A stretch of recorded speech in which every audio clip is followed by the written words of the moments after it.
Hello guys, कैसे हैं आप लोग। नवरात्रि का तीसरा डे है और आज है ईद।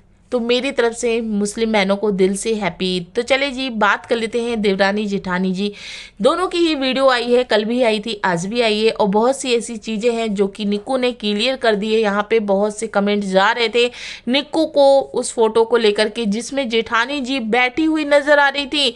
बहुत लोगों ने इस चीज़ को मान लिया था कि भाई जेठानी जी वही हैं, जेठानी जी वहाँ बैठी हुई हैं, जेठानी जी पहुँच चुकी हैं। तो वो सारी चीज़ें निक्कू ने क्लियर कर दी है अपनी एक वीडियो बना करके। बहुत अच्छा किया निक्कू आपने कि यहाँ पे ये चीज़ रखना बहुत ज़रूरी हो गया था, क्योंकि यहाँ पे जेठानी जी अपनी हर चीज़ों को क्लियर करती हैं, लेकिन जो चीज़ इनके हित में जा रही थी उस पर इन्होंने बोलना बिल्कुल भी ज़रूरी नहीं समझा, क्योंकि इन्हें पता था कि यहाँ पे वो कहीं ना कहीं सही नज़र आ रही हैं। लोगों के उन चीज़ों का जवाब जो है वो ऑटोमेटिक मिल रहा है, तो इसलिए इन्होंने कुछ भी नहीं बोला। तो खैर जी, जेठानी जी की कल की वीडियो जिसमें जेठानी जी काम करते हुए नजर आई हैं, नॉर्मली जो रूटीन होती है वो कर रही थी। ससुर जी के लिए चाय वाय बनाई हैं, व्रत थी और वही व्रत इनके ससुर जी भी थे। तो यहाँ पे जो जेठानी जी हैं वो कल की वीडियो में ये कह रही हैं कि मेरे को आप लोग सपोर्ट करते रहिए, मैं ऐसा कोई काम नहीं करूँगी जिससे आप सबको शर्मिंदगी हो।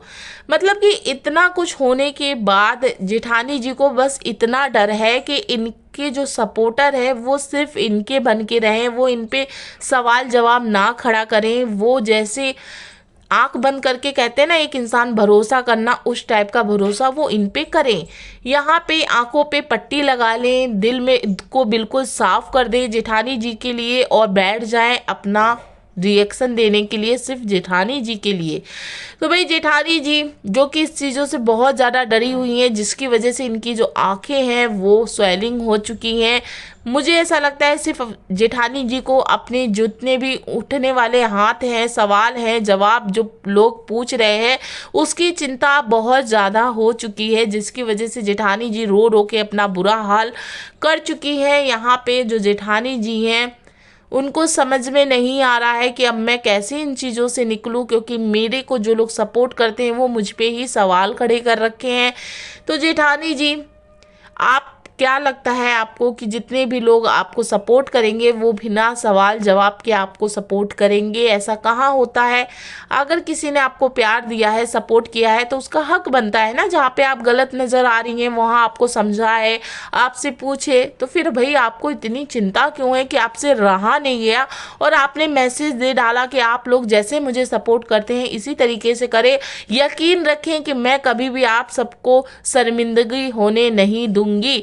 आप भगवान हैं क्या जेठानी जी? मुझे ऐसा लगता है आप भगवान हैं, क्योंकि भगवान में ही कोई कमी नहीं होती, वही कोई गलत काम नहीं कर सकते। बाकी तो इंसान जहाँ 10 काम अच्छे करेंगे वहाँ 1-2 काम तो गड़बड़ करते ही हैं। तो भाई यहाँ पे जेठानी जी जिनकी वीडियो आई है और उन्होंने साफ तौर पे कह दिया है कि आने वाले टाइम में ये बहुत सी चीज़ें हैं जो कि अभी रखेंगी, ये बिल्कुल इस कंट्रोवर्सी को अभी नहीं ख़त्म करेंगी, क्योंकि ये यहाँ पे आप समझ ही सकते हैं इतना कुछ होने के बाद एडजस्ट कहीं ना कहीं नहीं हो पा रही हैं। और भाई ये अपनी ऑडियंस को ये कह रही हैं कि आप लोग मेरी चिंता बिल्कुल मत करें, मेरी फिक्र बिल्कुल मत करें, क्योंकि आप लोग की ये जो चिंता है वो फिजूल है। यहाँ पे मैं बिल्कुल अच्छी हूँ। मेरी आइज़ जो आप लोगों ने नोटिस की है वो भाई एक बात तो है जो कि मैं ज़रूर कहूँगी कि आप लोग यहाँ पे गलत जा रहे हैं। जेठानी जी को इस चीज़ की बहुत चिंता है कि इतने सारे सवाल मुझ पे खड़े हो रहे हैं, इसलिए इनकी जो आइज़ है वो रो रो करके बुरी हो चुकी हैं। बाकी कोई भी ऐसी बात नहीं है जो कि इनके घर से मिले, मतलब इनके जो ससुराल वाले हैं वो इन्हें कोई ऐसी दिक्कत दे। वैसे जेठानी जी जहाँ पे संतोष देते हुए नज़र आ रही हैं अपनी ऑडियंस को, वहाँ पे इन्होंने ये भी दिखा दिया है कि मेरे बेटे से पूछ लें कि मैं कितनी दुखी हूँ, मैं कमरे में कितनी अकेली बैठी रहती हूँ। मेरे बेटे तक को मुझे देख करके दया आ जाती है। मेरा बेटा ही है जो मुझसे बहुत प्यार करता है, बाकी पूरे घर में कोई भी मुझसे प्यार नहीं करता है। मुझे अकेला छोड़ दिया गया है, मैं कमरे में चुपचाप पड़ी रहती हूँ, दिन भर इस कमरे में ही रहती हूँ। तो भाई जेठानी जी जहाँ पे आप एक तरीके तरफ से संतोष दे रही हैं, तो दूसरी तरफ से अपने ही बेटे से ये कहलवा दी हैं कि बता दो कि तुम्हारी माँ कितनी दुखी हैं। तो भाई यहाँ पे जेठानी जी आपको अपना दुख दिख रहा है, अपनी चीज़ें दिख रही है और आपको आपकी सास नहीं दिख रही है। मानते हैं कि आपके जो देवरान है वो आपके लिए बुरी हैं, आपकी जो देवर हैं वो बुरे हैं। देवर देवरान या जेठान ऐसा रिश्ता तो मान लीजिए सबके ही घर में है। ये सारी चीज़ें थोड़ी बहुत चलती रहती है, 19-20 ऊपर नीचे होती ही रहती हैं। लेकिन आपको उनके पास नहीं, उनसे नहीं मतलब रखना, लेकिन आपको आपकी सास से तो मतलब रखना चाहिए था।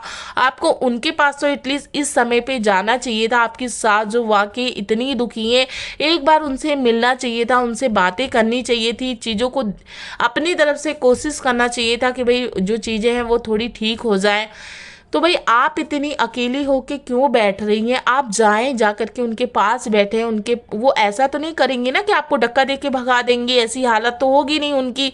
उनको बहुत खुशी मिलेगी आपके जाने पे।